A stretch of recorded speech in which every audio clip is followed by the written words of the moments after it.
social feeds and saw that the weather is garbage out there right now. Yeah. I'm sorry. Yeah, it's a little bit of a mix. Like today, it was snowing very early in the morning, and now it's like sunny, but it's like 30 degrees because it's still winter. But it was sunny like all day today. It was really weird. But yesterday, it was just like pockets of blizzards. Like I was driving, like I went to Target, and like I left my house, and it was like kind of cloudy, kind of blowing around, but not really like snowing. But on the way to Target, it was just like this blanket of snow. And then when I got to Target, it was like just like how it was in my house. It was just kind of like partly cloudy, kind of a little blob, but not like snowing. And it was just weird. It was just in that one spot, like right over the highway. It's like, blizzard right here, but nowhere else, but just right here. That's awful. Not so much here or here, but right here. So I apologize, but I think we topped off at 70 degrees today. Jesus fucking and Christ. just bright, beautiful sunshine. A little windy. It was a little windy. It was the kind of day where I have a t-shirt material, like a jersey material hoodie, real like light and thin. And I threw that on when I left, and immediately was like, I don't think I even need this. And like we went for a nice long walk because it was gorgeous. And we were probably like 20 minutes in, and I was like, it's too warm to zip this up. It's too windy to have it unzipped. I'm just going to go without. And it was fine. The rest of the day, it was just delightful. Well, that's great for you. Just absolutely. I was breaking in some brand new sneakers. I went shoe shopping yesterday. I saw them. Really dope. Yeah, they're like hella Power Rangers colors. They're like yellow and red and black and blue. And I can't remember if there's any green or not. But no, the green will come later. The green will come as I walk through any amount of grass in them at all because they're mostly white. Right. So, yeah, I kind of missed having just like ostentatiously colored sneakers, and I saw those and I was like, "Fuck yes, I need these." But welcome to the White Shoe Club. Yes, I love my white sneakers. I love white sneakers. That's my favorite shoes that I ever had, I think, were a pair of mesh Pumas that were mustard yellow with red stripes. That's got them back in my days at working at Journeys. Hell yeah. I think my favorite pair of sneakers I ever had was I had a black pair of Onitsukas, the ASIC Onitsukas. They were so fucking cool. They were like black, and they had like just like one red stripe like down the side, and they were just like, they were really light, they're really thin, like they were just really great. Like, they were just great shoes. The Onitsukas, 2 pairs of those back to back, were awesome, and I could never afford them when they were like a big thing. And I was actually looking for them yesterday, hoping to find a pair because those were so hot. Yeah, they were. Oh man, that was like the thing. There was a pair. They were black, and they had these like faded kind of like slate gray stripes, and I was I need those. Yeah, I mean, like nothing said I'm in an emo band than black skinny jeans and a pair of Onitsukas. Like if you saw that, you were like, "So you're in a band? Yeah. How did you know?" Like, oh, I knew. Oh my God, yes. Oh, I just looked up because I was laughing and I was looking away from the mic, and there's a giant house centipede like just lingering on the wall, just fucking chilling. They're creepy as fuck, man. I read somewhere that they eat spiders though, so like I'm kind of okay with them, but like stay away. Just like don't. But like they also look. I mean, that's like if you had like a pack of goblins that lived by your house, and you're like, fuck, there's just like goblins. They'd be like, yeah, but don't worry, they eat rapists. You're like, yeah, but like they're still fucking goblins. Like, great, but. I'm happy with what they do for the neighborhood, but I'm still a little uneasy around them. But, I mean, like, they carry clubs at all times. I'm just a little concerned. This escalated. This escalated quite a bit. Right. Very fast. So I think I can't remember if we actually talked about it in the episode, but like, we did because we specifically talked because I couldn't remember the name of the company, American Giant. That's right. Last week's episode. Well, immediately following the recording, I did go ahead and I bought myself some American Giant clothes. And so I figured like I wear nothing but like plain solid black t-shirts all day, and I usually just get like cheap ones from Old Navy or wherever I can find them, and they wear out pretty quickly. So I'm like, American Giant, known for like really high quality, long lasting stuff. I'm just gonna pull the trigger on 5 of those, and like can't go wrong. The t-shirts, I ordered the standard, and they come short and wide cut. It was really, really awkward. So I did end up returning those. They have a phenomenal return policy, though. In fact, there's even like places that you can go, like a World Market, you can go and like do it like a digital return like through them, and they start the refund process right there. It was like super fucking easy. Awesome. Even, honestly, like, since we needed to go out and do the shoe shopping anyway, it was just as easy to do that as it was to do the online return. However, the pants that I got, I think you and I were talking about this. I went with the roughneck pant in the straight cut. Yeah. The most comfortable pants I've ever worn. Really? And it is important to note here in the middle of this segment that we are not in any way affiliated with or sponsored by American Giant, although we are very open to it. So normally my problem with pants is that I'll buy a pair brand new, or I'll like take them straight out of the laundry or whatever, and they'll fit great for like a day. And then over the next couple of days, they'll start to stretch out and they'll get saggy and dumpy looking, and just like all through the thighs and hips and whatnot. And they just look stupid. And in the past, I've gone with like, cheap pants because I've never found expensive ones that were worth the money. They didn't last any longer. They didn't necessarily look any better. So I was just like, fuck it. Why spend the extra? Hands down, best, like most comfortable pants I've ever worn. And I'm on like day 4 and they are fitting still like perfectly every day. And I love it. I think I've found my new look. And these like, they were only available in the saddle brown, which is like a dark, like caramel, like camel brownie color. Sure. But like in person, I really dig them, and they go well with my my black t-shirt aesthetic, and they go well with my Power Rangers shoes. And spectacular. I'm happy. So I was going to buy some more today. Actually, I was like right before you joined the video chat. I was looking at them and was going to just go ahead and order another pair, but they've added 5 new colors. They don't have any sizes available in them yet, so which means they're like probably just getting ready to release them. But I'm going to hold off, and I'm going to get a different color, and I'm very excited. So I'll review those in a couple of weeks, because we're doing next week's episode back to back with this, so there's no way that I'll know. But in a couple of weeks, I should also know about the t-shirts, and I'm very excited about that as well, because nice. I love me a good t-shirt. Yeah, I'm excited about the new colors, because that was the one thing that deterred me from the Roughnecks is that brown color. Yeah, and I have pants that are similar to that color, and that's another. Well, I'm like, well, I mean, I already have pants that are like kind of like that color, so I'm not going to buy another pair for because that would be silly.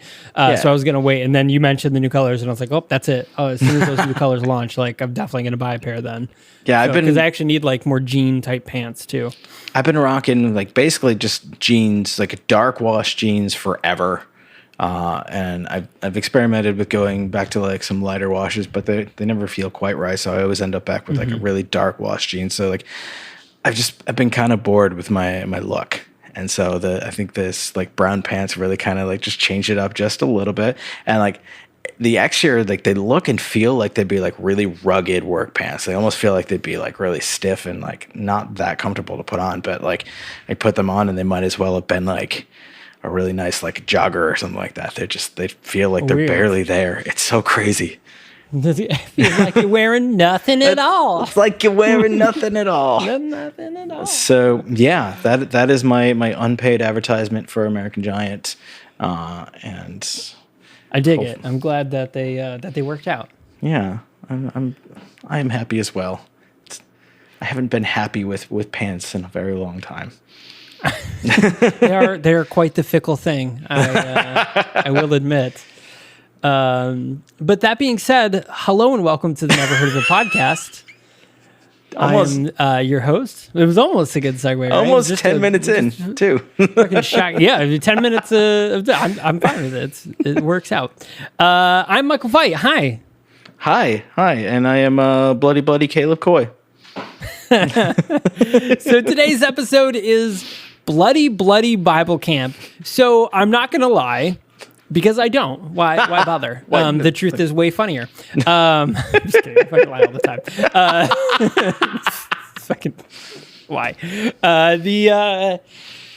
I expected bad, but the one thing that surprised me is the first, 15 minutes of this movie, I audibly laughed out loud several times. I thought it was really funny. Like the first part of this movie was just really fucking funny to me.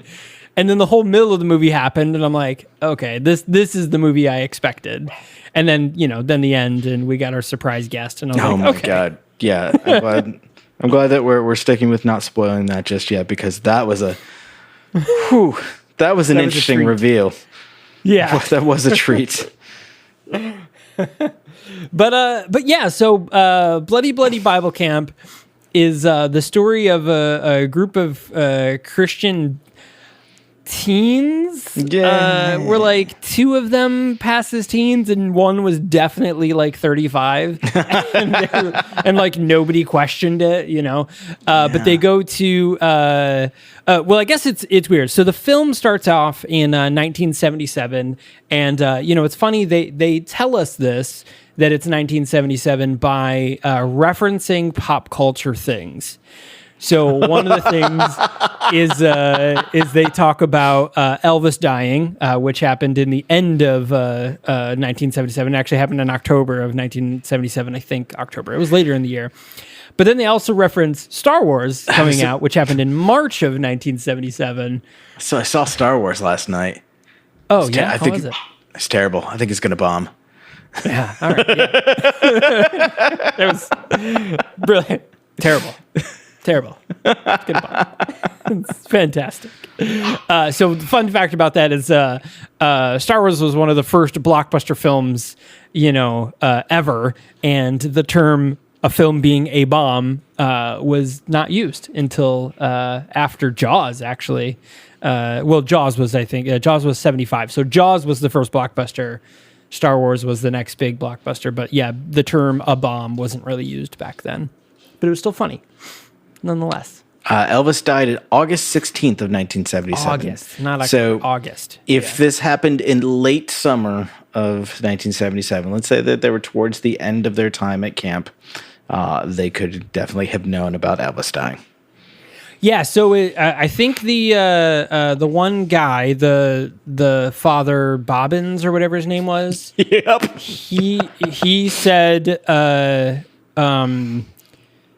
just bought tickets to his show a couple of weeks ago. I can't believe he's upset that Elvis is dead. So it must have just happened. Yeah, that's our timeline indicator. Someone. I think maybe it was Ellen's brother had tickets to see Mitch Hedberg right before he died. And I say he had the tickets before he died and the show was after. Oh, so. Yeah. My mom actually did have Elvis tickets before he died, but it was several shows well in advance of when he would do it, and he ended up dying. So can you imagine that? Crazy. You've got your ticket, even in the sunset of his career, still having tickets, we're gonna go fucking see Elvis next week. I'm sorry. I'm sorry. He what now? On the toilet, you say? And I love that. Wasn't he a fat drug addict anyways? He had an eating disorder. Millie or whatever the name was. Oh, man. Oh, did I just spoil something? Maybe. You might have. I might have. You son of a bitch. You son of a bitch. I'm trying to find what her character's actual name was. But it was, because it was that. I mean, it's the name, but then she has another name that I don't remember because it doesn't list both. Which is weird, but maybe it was an attempt to not spoil what you just did. Yeah, I just fucking ruined it, man. You ruined the whole movie. Yeah, God. We might as well not even do the episode. We ruined the whole movie. This is it.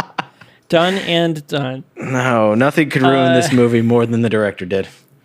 more than the entire everything after the first 15 minutes. Also, I do want to point out that this is probably the longest title sequence. Oh my God, yeah. It lasted 30 fucking minutes. Like, because it was literally the first half of the movie is the titles. Yeah. It's like the opening credits, I guess. It's like so fucking weird. Like well into it as the because I mean this is a slasher. Let's get that out of the way. Well into it as the slashing is beginning, then we start to see like starring so and so, and then someone else dies, and also feature. And like, jeez, wow, and cinematography by oh that was his eye. Oh no! Oh my God! Yeah, I actually screen capped the actual like bloody Bible camp scene. Oh, like she's running down the stairs, and I was like, yeah, we're gonna keep this one in the records because that one needs to be pushed out to social because it's if that like screen alone doesn't intro to you to what you're about to watch, then like I don't know what else will. So. Quick content warnings. There is, of course, an excessive amount of gore and violence because this is a teen summer camp slasher. But only in the beginning and only at the very end. The whole middle of the movie is literally just nothing. Yeah. There is a lot of nudity. Again, in the beginning. And then in the middle, it's just like the one girl, you see her boobs like twice, and that's it. Yeah. There is just crude humor throughout. And if you are, I guess, at all of the Christian faith, you will probably find this entire movie offensive. Although you probably also find us offensive. So that's... right. It's par for the course. I think that the two circles of that Venn diagram are just as far apart as they could be. People who listen to the Noahide, people who are very religious, that just there's an ocean between those two circles. And just lots of distasteful jokes, and of course various tropes, like the priest being a homosexual pedophile. The closeted quarterback trying to hide in like ultra sexuality. The black man who just buys 40s and smokes weed. Lots of stereotypes in this movie. They try to find every stereotype they possibly can and just like cartoonify it. So slutty goth girl. Yep, slutty goth girl. Slutty naive Christian bimbo. Yeah. What else do we have? Bumbling fat guy. Horny nerds. Yeah. I mean they pretty much hillbillies. Yeah. Yes. Oh yeah, definitely hillbillies. What am I gonna do? I'm gonna save the day, you dumb nut. You fuck nut. Fuck nut. Save the day, you fuck nut. Interesting aside about that. I watched this with the subtitles on, and I don't know if it was just the particular whoever did the captioning for this movie just didn't like typing obscenities or whatnot, but there were no obscenities in the subtitles, so we would just leave them out.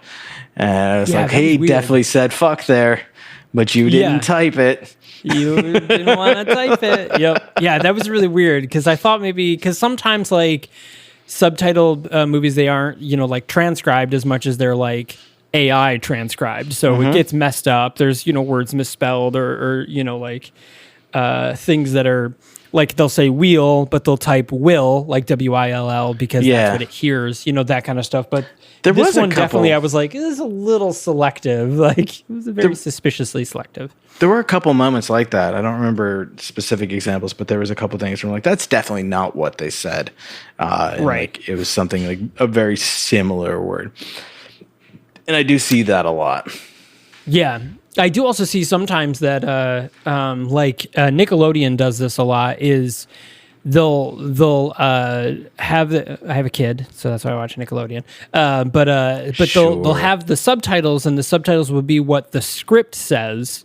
Oh yeah. But then, like, the actor will say something, a variation of that line, and you're like, oh, so that's what the scripted line was, but they improvised and said this thing instead. Like, you know, where it's slightly different. Maybe they added a word or a phrase to it. But I see that a lot on, like, Nickelodeon, like Disney shows and stuff. I've seen it on, like Agents of S.H.I.E.L.D. That happens a lot. That happened a lot on Agents of S.H.I.E.L.D. and some other stuff. Yeah, Nickelodeon always leaves the F-bombs out of the captioning too.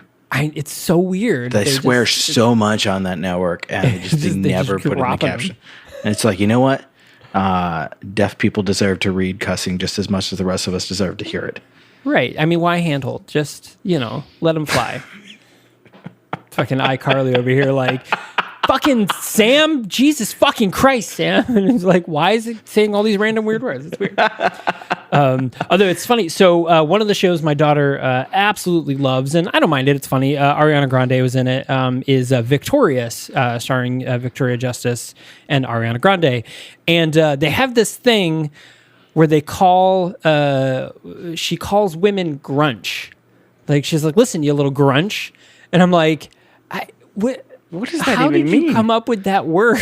like I get, like it's obviously using it interchangeably to, like, bitch, but it's like, it's just weird, and I don't know, but it's weird, and it just made me think of it because the other day Juniper called one of her friends a grunch, and I literally died laughing. I thought it was the funniest thing to hear a 7-year-old be like, what are you doing, you grunch? I'm like, that is spectacular. I'm still confused at what that means. He was playing a game with a friend and she called her a grunch. It was hilarious.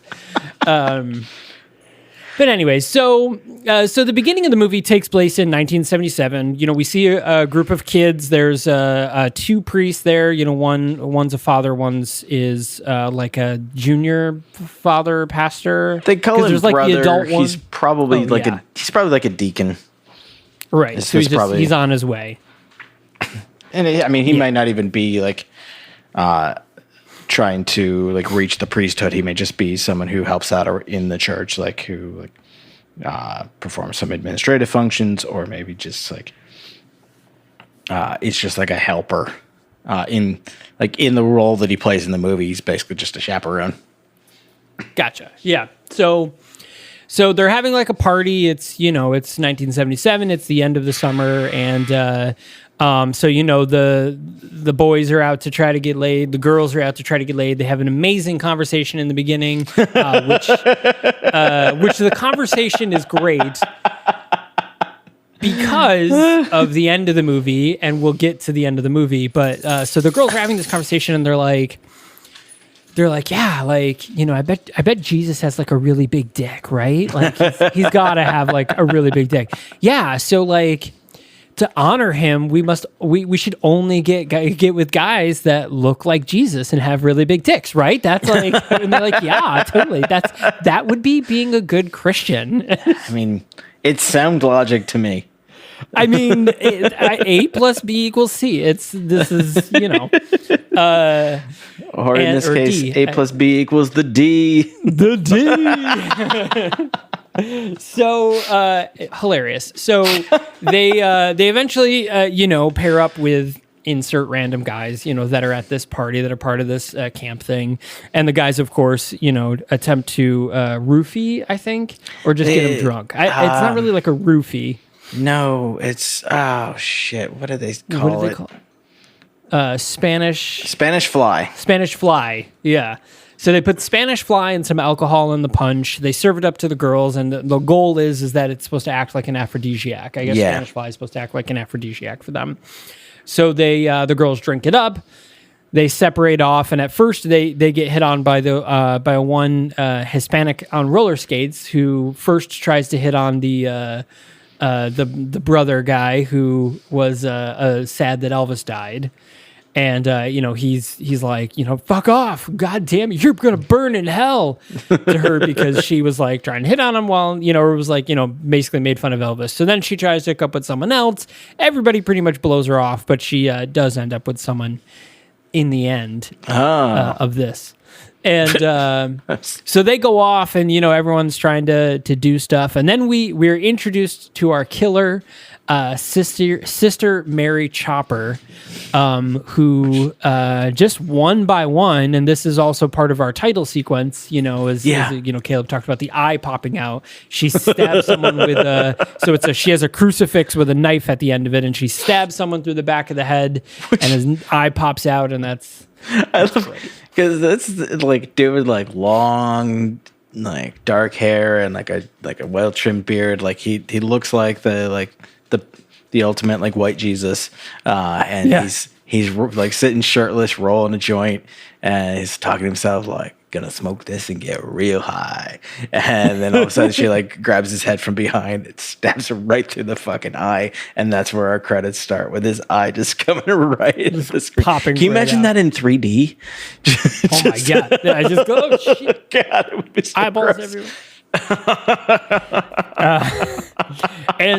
So she systematically goes through and kills everybody that we just met. Every single one of them dead. It's crazy. And then the one title sequence I was talking about is so there's the so the two that end up having sex, and the guy ends up going off to the bathroom and having crazy diarrhea, and they're out of toilet paper, and he's like, "Oh well, whatever her name was, looks like you're licking my rusty starfish," which is just fucking gross.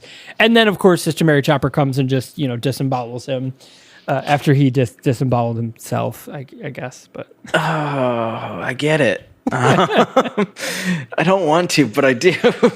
but so one of the most insane things about this, and like it's not unique among slasher films, like it is a thing that happens, but like never ceases to like surprise and annoy me, is that like someone can literally be being like hacked to death, like either in the next room or in the same room, like one bed over, like screaming in like agony and terror as they're being like stabbed or chopped up or all sorts of shit.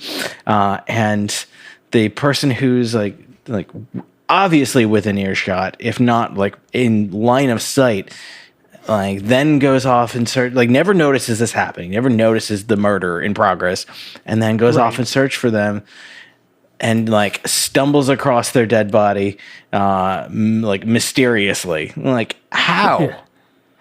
Right. Yeah. So in the scene, the girl's in the bedroom, like right next door to the bathroom, and this whole thing. He's like, "Oh God!" He's screaming, because like she can hear him pooping. Yeah, she hears, even like makes a reference to him pooping. She's like, ugh. She's grossed out by the noises coming from his bowels. But not at all concerned by the screams of terror as he's being disemboweled. Right. And then, of course, she stumbles across it. She's completely naked, starts being chased by Sister Mary Chopper as she is running downstairs, and she has a larger-than-life fake 80s or 70s bush.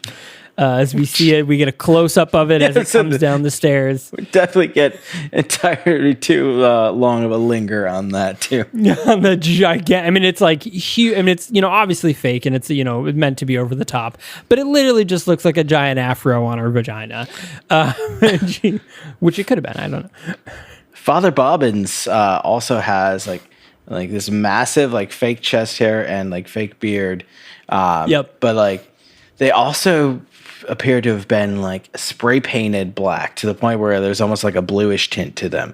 So like what color was the hair actually that they had to spray paint? That they had to do all that. So everybody dies, right? And mind you, this is 15 minutes into the movie. 15 minutes of the movie. Seemingly every single one of the kids that we just saw is now 100% dead.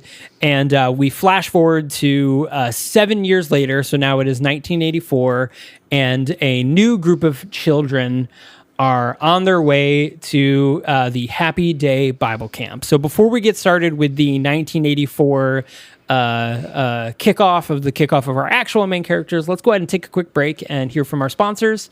And then when we come back, we will begin the true part of Bloody Bloody Bible Camp.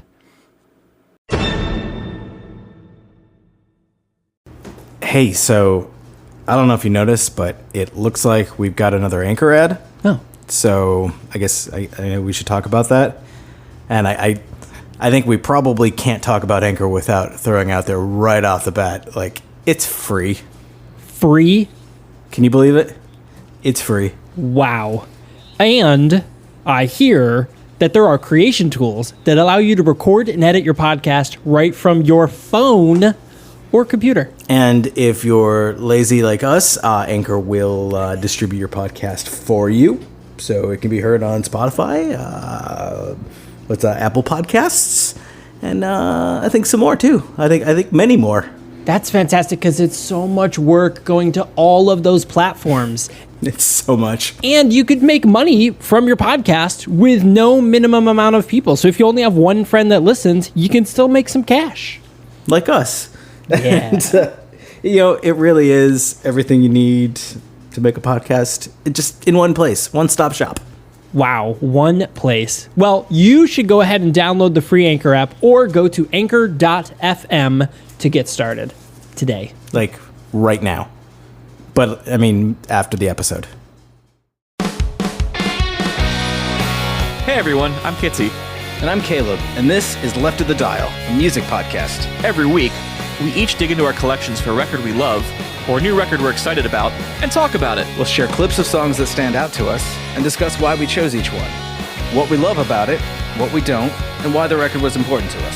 Hopefully, we'll find some new music to love with every episode, and maybe you will too. So join us every Friday for new episodes at leftofthedial.fm, or wherever podcasts are sold.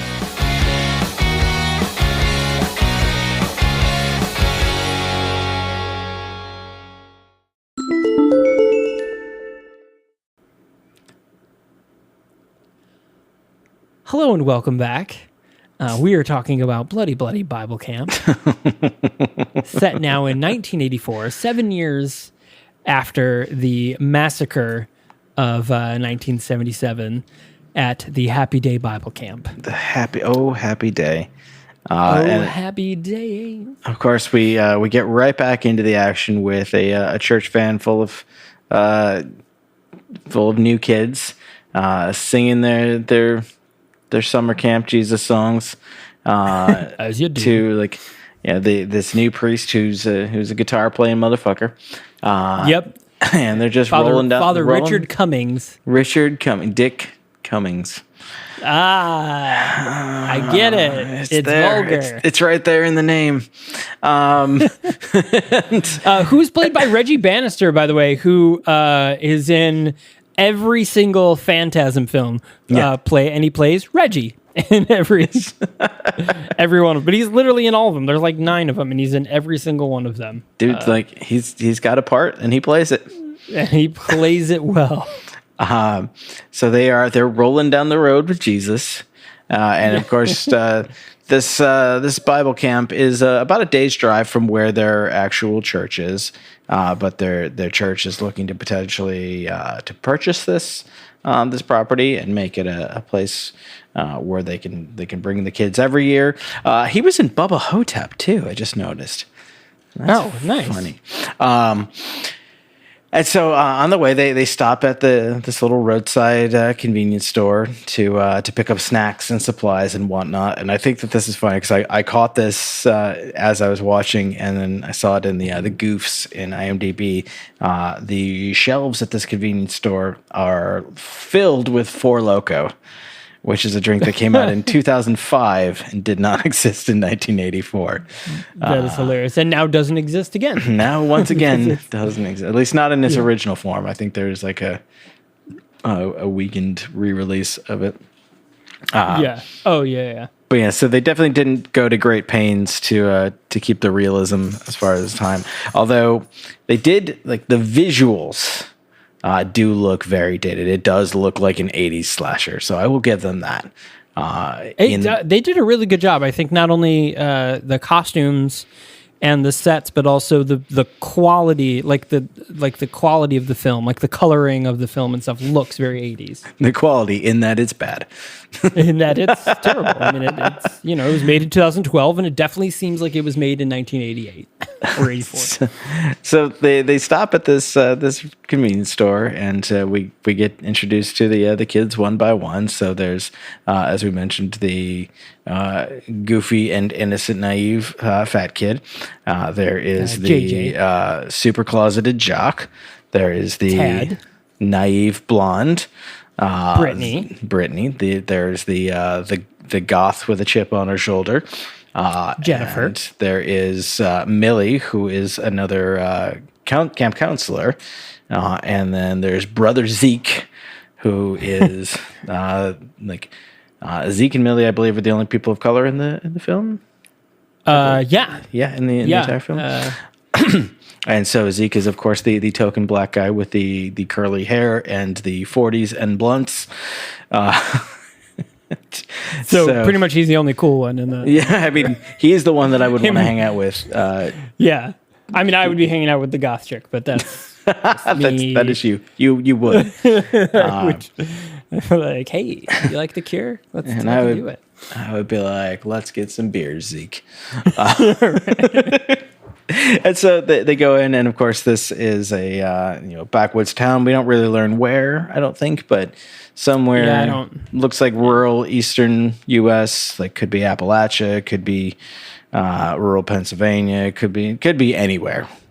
Right. Anywhere U.S., any town USA. There are lots of Jimmy, in any town USA. There are lots of places I've been in my life that look like this movie could have been filmed in. One of them actually is the town where Falling Water is. Our co-host John and our friend Adam, who's been on the podcast as well, we all went to the Frank Lloyd Wright house, Falling Water, and we stayed at this, I shit you not, they have like an animal exhibit, basically like a zoo, but then there's like these lodge houses that act as like a hotel, and it really was like, when I say lodge in the woods, like it's exactly what you think, like everything wood paneled and like fake bears and like woodland paintings on the wall. There was a fucking hot tub in the middle of the living room. It was amazing.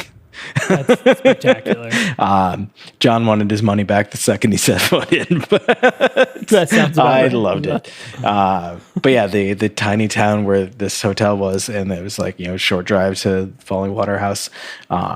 It reminded me very much of where this movie takes place. And that's like rural eastern Pennsylvania. I'm sorry, rural western Pennsylvania. Yeah. But yeah, so they walk in, and of course, the place is run by hillbillies, which I don't think I caught all of their names. But there was like Skunk, who was zany and yelled a lot. Yeah. I believe JJ might have been the big one who was running the counter. No, JJ is the. Oh no, wait. What was the young guy's name? The young fat kid. That was Timmy. That was Timmy. Yeah. Yeah. So JJ, was the guy running the counter, and then we had Dwayne, who's like he's sitting in the corner, and like he's like his face is scarred, and he's drooling on himself, and he can't really like talk or function, and we don't know yet what happened to him. But Millie, who looks vaguely familiar, takes one look at Dwayne and turns and books it back to the car, saying she's not feeling well. And so as do you need a tampon? Yeah, it's just cramps. Is what the priest says to her. Yeah. Which, by the way, Dwayne is played by Jeff Dylan Graham. Jeff Dylan Graham. That's one person, by the way, just because it's all first names. He has three first names. He has three first names. But we have seen Jeff Dylan Graham before because he was in the film "Don't Kill It." Which starred, of course, Dolph Lundgren. He was one of the victims. He was credited as sexy victim. Sexy victim. So yes, we've seen Jeff Dylan Graham before. Oh my god.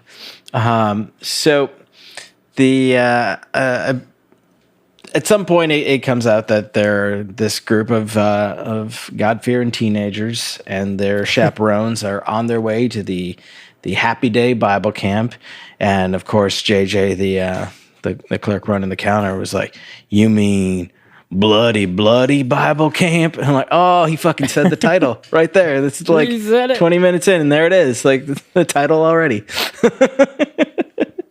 And so of course he tells the story of Sister Mary Chopper, who killed all them kids 7 years ago, all except for Dwayne over here. And we get to see a flashback of what actually happened to Dwayne, where he was like knocked over the back of the head with the crucifix knife and like slashed on the face and left for dead, they say. And they said one other person, but we never heard from her again. And that's, we mentioned there's the one Latina who was at the camp in 1977, and she's the one person that we never see attacked or killed at all. Yeah, which I thought was weird, is that in that whole title sequence, they just kind of forgot that she existed. Because we see like the one random kid who is spying on the people doing it. He's out there playing the guitar, and he looks up to look, and like we like just barely see him, and then he gets killed. But I was like, well, that's weird. Like they made a whole point of this girl, and they never fucking showed her. Father Bobbins, not again. Oh God! But so while this story is happening, Jennifer happens to find another goth dude. Yeah, his name is who's got Eugene. his black Cure makeup on, and she's just laying it on thick, trying to have him lay it on thick, if you know what I mean. And of course he was like, you should be asking for forgiveness. You should be down on your knees asking for forgiveness. And she's like, ooh, to you or to Jesus? And he hands her a crucifix, and she licks it, and he kind of blows her off, and she goes back. Brittany's like, that's blasphemy or something, Jennifer. Brittany and Jennifer are such 80s names that so everybody that's over 30 now, like women, they're like, there's a lot of Britneys and Jennifers, but I bet you there's not a lot of Britneys and Jennifers under the age of 30 right now. Like Tiffany, Brittany, Jennifer, Deborah. Like I feel like those are very like 80s, 90s names that people just don't have anymore. I have no idea how old any of them were because I didn't ask. It wasn't my business. But there was one week where we had like a large amount of people, like company wide, starting in my where I work, and between our office and the Atlanta office, there were 5 Britneys, and I think 5 different spellings of Brittany. Yeah, that's one of those names that like you have to. It's not like John, where it's like, is it John or Jon? It's like, are you Brittany, Britney? Are you Brittani? Like, how do you spell Brittany? There's 5 million fucking ways. Like these people's parents found them all. It was amazing because I just kept like assigning user accounts and like printing out information and everything. And it's like, there's a Brittany, there's another Brittany. Oh, we got another Brittany. Oh, there's 2 more in Atlanta too. And like they were joking amongst themselves that the day during the onboarding that there were 3 of them. I was like, there's 2 more that started today. Spectacular. Yes. They could have had a Brittany fight. A Brittany fight. It's Brittany, bitch.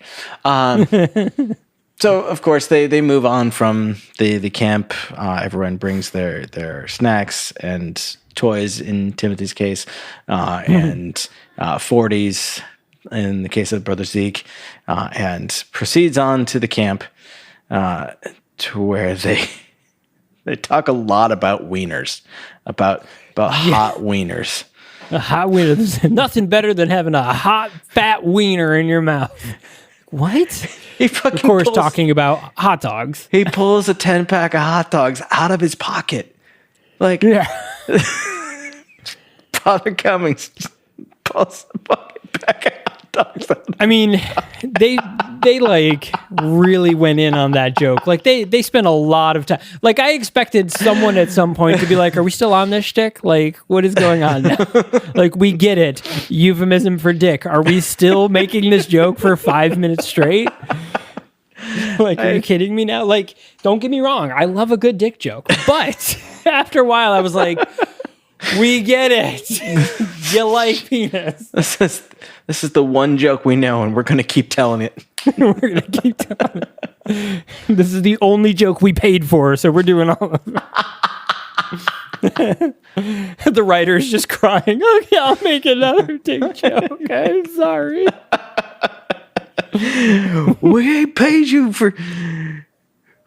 Oh, I was gonna make a thing about having more dick jokes, but then like, I don't know, the wording didn't feel right, and It just didn't fall in line. it didn't. They can't all land. Yeah. I also got distracted because I looked up again and saw the house centipede again, but now from this angle, because it turned a little bit, now it just looks like an enormous spider. And so I'm shit. I'm super freaked out. We're coming to get you, Caleb. Oh my God, dogs. Oh God, let's wrap this up. This movie was so bad. Yeah. So this is what I was talking about. So the whole middle of this movie is a whole lot of bullshit. So we get this weird sexual tension where Millie is trying so hard to fuck Jennifer. Mm-hmm. It is kind of absurd. Like, she is trying really, really hard. It is very weird. Brittany is like sort of also trying to get with Tad, and Tad is, being muscly. Like, he's pretty much every 80s bully. Like, he dresses and acts like every 80s movie bully, pretty much. Like, with the crop top and the short shorts and the whole spiel. He has a moment where he's doing pull-ups from a tree, and he's chanting to himself, "I am a heterosexual male. I have no homosexual tendencies." And I'm like, oh, so my suspicions are correct. Yes. That is exactly where they're going with this character, because they show him just over hyping up that Brittany's really fucking hot, right? Like, I just really want to do her. Okay, that's okay, sweet. All right, but then he's got this scene where they have their first full day at the lake and they're swimming, and he's really into Timothy. Like, they're really close. And like hugging and all over him. It was just really weird. This is all very confusing. I mean, I guess being a teenager is very confusing, so maybe it was accurate. I don't know. Maybe it was accurate. Yeah, I don't know. I know that this was not at all what the Bible camps that I attended in my youth were like. At least not the parts that I saw. Maybe this stuff happened behind the scenes. It probably did.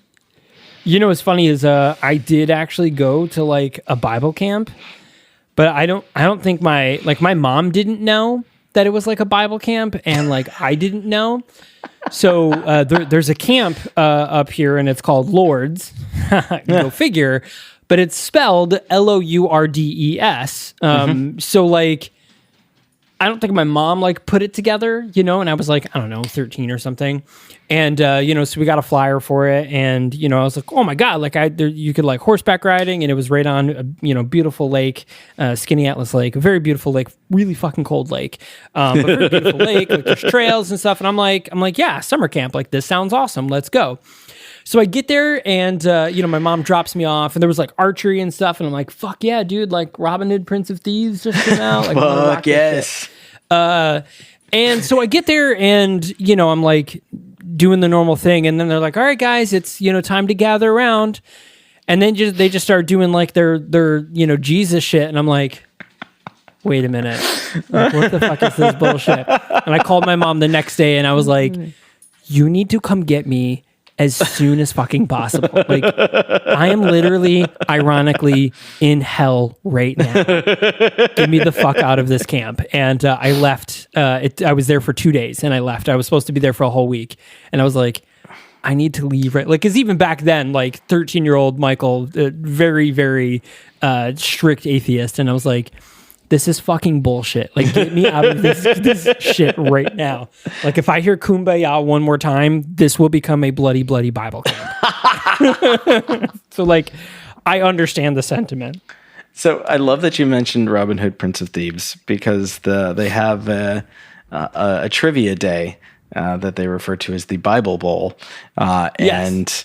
And one of the questions is, what is the 8th commandment? And of course, Timothy gets it right, that it's thou shalt not steal. In the King James Version, it's thou shalt not steal.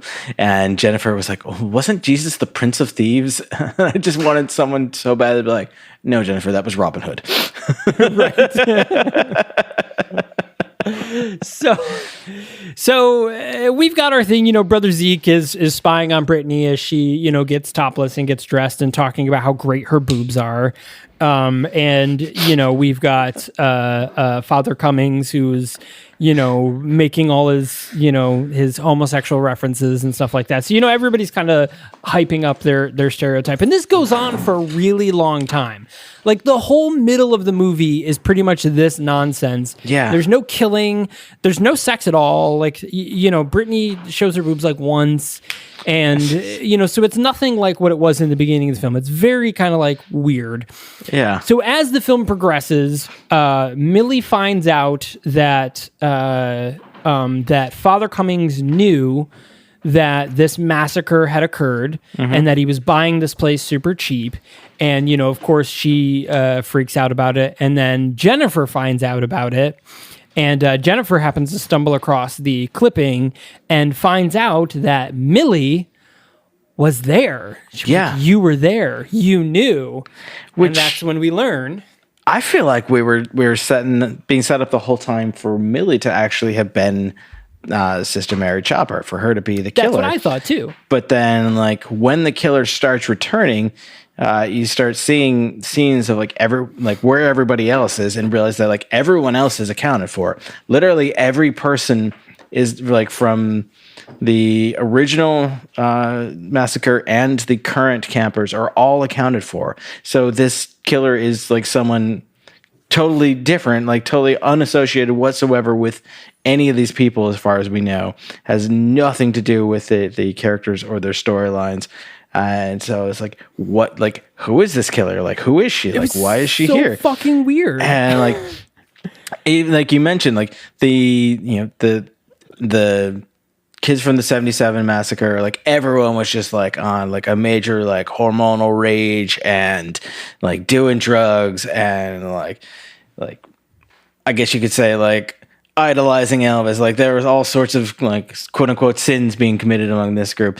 Whereas like the 84 group was just a bunch of dumbass kids, like nobody really doing anything. And like not real fodder for like an 80s slasher who like as we talked before, like there's always some sort of like moral reasoning behind these. They're trying to get back at someone for something, or they're showing that like sexuality is bad, or that like you shouldn't do drugs in the woods, or like there's always something. But like with these kids, it really is next to nothing. Especially Timmy, of all the kids, who was like, he's the one who's like, we shouldn't be doing this, guys. Like he studies the Bible. There's the other kid too. I forgot his name. Vance. I don't see him. Vance. There's Vance some great names in this. There's a Chaz. There's a Tad. There's a Vance. JJ. It's great. So this whole, so the whole thing happens, and then we start learning about Sister Mary Chopper, and Sister Mary Chopper is actually a boy who was raised in the church by the typical Catholic evil nun type thing, the mean nuns, ruler on the hands type thing, and basically they just beat this child both physically and verbally, saying that they'll never be a priest, that you're just going to be this sad, you're just going to be this sad little girl and blah, blah, blah. And so he becomes a nun. Yeah, it's kind of weird. It's this like totally out of like they splice it into the middle, because we keep seeing scenes throughout the movie of this this nun with the mask on, like praying and like talking about being bad and like trying to like atone and all this stuff like that.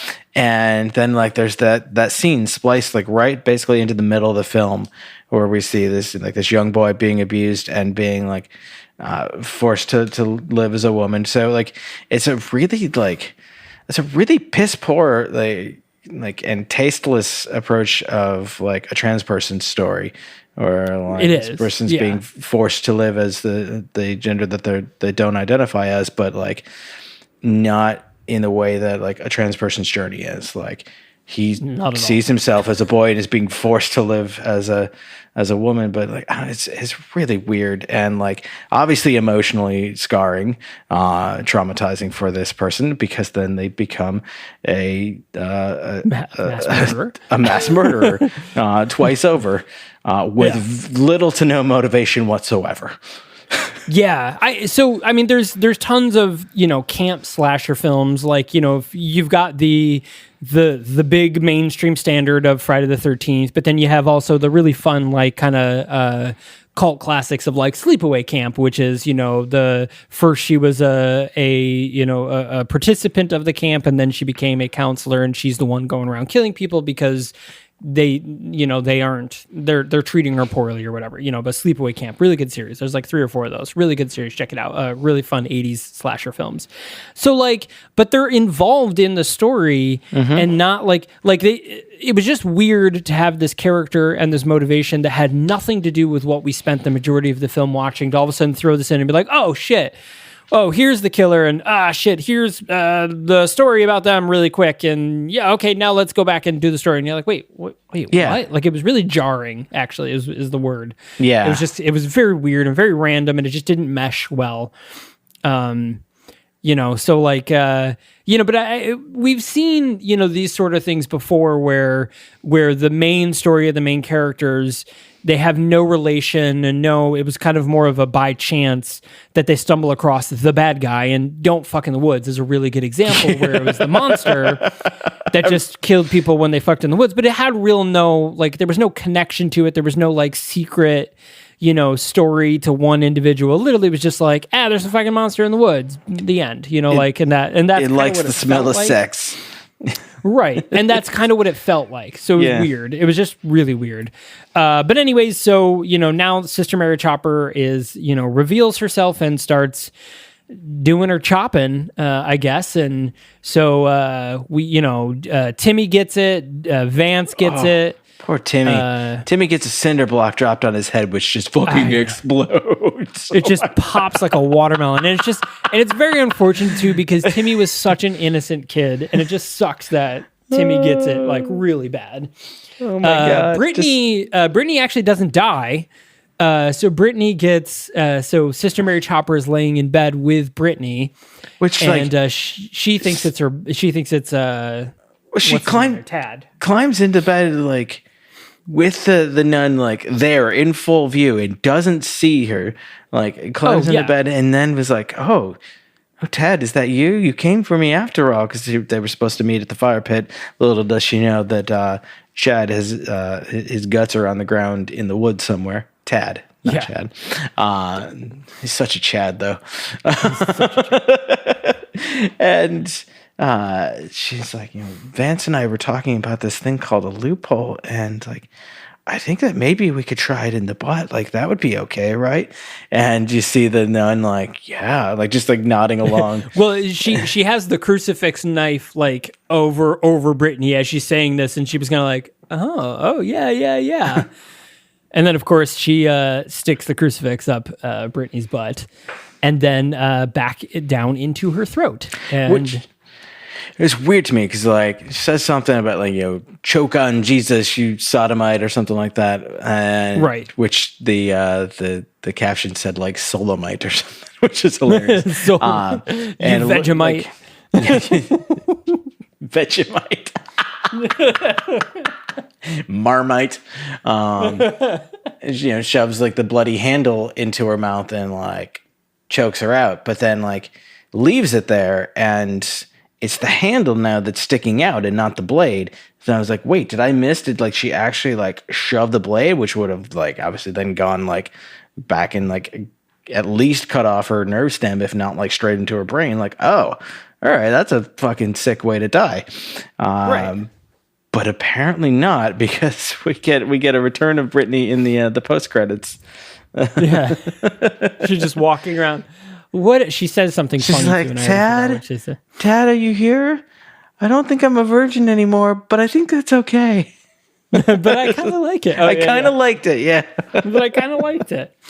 So then we get Father Cummings. Father Cummings gets slashed up just a little bit though, because Father Cummings also ends up surviving. A few of the kids survive. Jennifer survives, right? It's really just Jennifer, the father, and Brittany. Brittany, if we're to believe that was real and not just like a gag thing. Right. Yeah. Because I mean, there's the moment of like Father Cummings and Jennifer walking away like hell of a weekend, and they just kind of like run off arm in arm, like it's the biggest joke. It's weird. So at this point, we find out, our Hicks at the thing find out like, oh shit, like these kids, it's happening again. We need to go do this, get these kids. And, Skunk says to JJ, like, what are you doing? He's like, I'll tell you what I'm doing. About to save the day, you fuck nut. And so Dwayne at this point has wheelchaired out towards the camp. And at this point we reveal that Dwayne, who we knew before was the one who got slashed, was actually was having sex with Millie. Yes. And Millie was the kid at the time, that was the visitor of the camp, the camp student. And she also got away and was too scared because of what happened with Dwayne. But now she kind of wanted to come back to kind of like, face her trauma or some bullshit. I don't really give a good reason for her wanting to come back either, which is again why I suspected all along that she was at least involved, if not like actually the killer.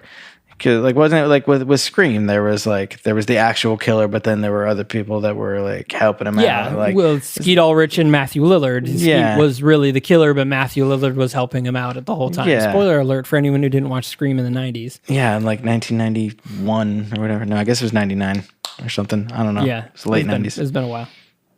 Now I got to look it up because it's going to bother me. But yeah, so you look it up. So yeah, so we learned that Millie, had come back, and this is kind of why she came back. And 96. Jennifer, of course, freaks out about it, and Millie ends up getting her comeuppance. She gets stabbed in the face or something like that. Yeah, she gets an axe right to the crotch. Oh, right to the crotch. That's right. Yeah, Sister Mary Chopper chops straight up right up the middle. Split some wood. Like what? No, no, that doesn't work. That metaphor doesn't work. That would have worked if it had been a dude. Yes. Yeah. Yeah. It would. But it didn't work that way. So cutting tacos. I don't know. It doesn't matter. Anyways. So she gets it. She's dead. Brittany's off. Whatever. Timmy's dead. Vance is dead. Tad is dead. Father Cummings is dying. And he gets his moment. He sees the King of Kings or the Prince of Thieves, Jesus himself, and it is none other than the man himself, Ron Jeremy. Which brings us back to our thing from the beginning of the movie when they say that like Jesus must have had a very big dick, and there you go, Ron Jeremy. Of course, for those that don't know, very famous porn star, from the early 90s and 80s who has a ginormous penis. So Ron Jeremy comes and he's like, what are you doing, man? Like, get up and save those kids, even though there's literally one left. Like, they're all dead at this point. Everybody's dead. Jesus is like, you gotta go stop this. It's like, they're all fucking dead. Thanks anyways, Jesus. And of course, he makes the reference of like, everybody's welcome in heaven, and he was like, well, he's like, even you, like, even, pole smoking baloney riders or whatever he says. Baloney pony riders. But yeah, the baloney pony riders, you're all welcome in heaven. Everybody's welcome in heaven. It's like, what if I knew that this massacre had happened and I brought these kids back here anywhere? Well, no, that we can't forgive. That we can't forgive. So go do something about it. So he heads off, and our Hicks get all killed too. But then Father Cummings, of course, has his big battle with Sister Mary Chopper. It's just fucking fist fight for a while. It was just pathetic. Like, it was just the dumbest little like slap fight. And then he, of course, stabs Sister Mary Chopper. Him and Jennifer arm in arm, skip off into the night. And then in the very end, we see Sister Mary Chopper sit up. And will there be a sequel? God, I hope not. This movie was terrible. There will absolutely not be a sequel. They didn't do the double tap. They didn't do the double. That's right. Like nobody ever makes like goddamn sure that the killer is dead. No, they never really do that. Yeah. But that's because, you can't, because then the movie's over and there's no sequel. There's no franchise. As there isn't. There So shouldn't that is be. blubbery Bible camp. Bloody Bible camp. And that is streaming, of course, for free on Tubi TV. So should you watch Bloody Bible camp? Hell no. Maybe the first 15 minutes. Just for the jokes. And then just don't watch the rest. I mean, I think we covered most of the jokes here. Yeah, that's true. But so I'm going to say no. Go watch Sleepaway Camp instead. It's a much better cheesy slasher camp sleepover. Like, definitely watch that movie instead. I mean, watch Friday the 13th instead. It's Jesus, actual. I mean, watch Don't Fuck in the Woods instead. Yeah, right. Go watch that instead. No, don't watch either. Yeah, They're no, both I terrible. think Bloody Bible Camp is skippable, but my opinion, for after the first 15 minutes, don't bother. Yeah. Yeah, I think that's about it. But yeah, so thanks for joining us on this much longer than needed episode about Bloody Bible Camp. And again, it is streaming for free on Tubi TV. But if you wanted to find us, where would you... I think you could probably peruse your way along the information superhighway to a little stop we like to call thenahoits.com. thenahoits.com. That's THENHOIT.com. And the highway. I want to ride it all night long. please stop. On it, you will find our schedule of upcoming episodes as well as links to trailers. And I've taken to wherever I feel needed, also flagging certain trailers as maybe NSFW. We've got one coming up later this month where even the trailer will get you in trouble. So you've been warned. As well as where you can find these movies streaming. You can reach out to us through that website, contact us, let us know how you think we're doing, suggest episodes for us to review, movies you want to hear us talk about, or tell us to fuck off because we suck. That's also okay. We'll accept all of that. Yeah, I mean, that's fine. And you can also find a link to leftofthedial.fm, which is our other podcast under the No Hoyt Presents umbrella, in which our sound engineer Kitsy and I make a go at telling you about music we like. But Michael, where else can they find us? Did you know that we're also available on social media sites, specifically Twitter and Instagram, both at the Nahoit Podcast? And on those sites, you can see clips from past episodes or hear clips from past episodes. You can not only see trailers and upcoming, things that are coming up, but, we might post things that we like in reference to, anything else, talk about other movies, maybe tease some things that are coming up. But yeah, so both on Instagram and Twitter, definitely give us a follow and do what you will with that information. Do what thou wilt. do what thou wilt. And God said, follow our social media. Don't forget to like and subscribe. Comment down below if you never mind. So thanks for joining us, everyone. We super appreciate it. And welcome to March, second episode of March. And we will see you next week when we cover El Monstro del Mar. Can't wait. Goodbye.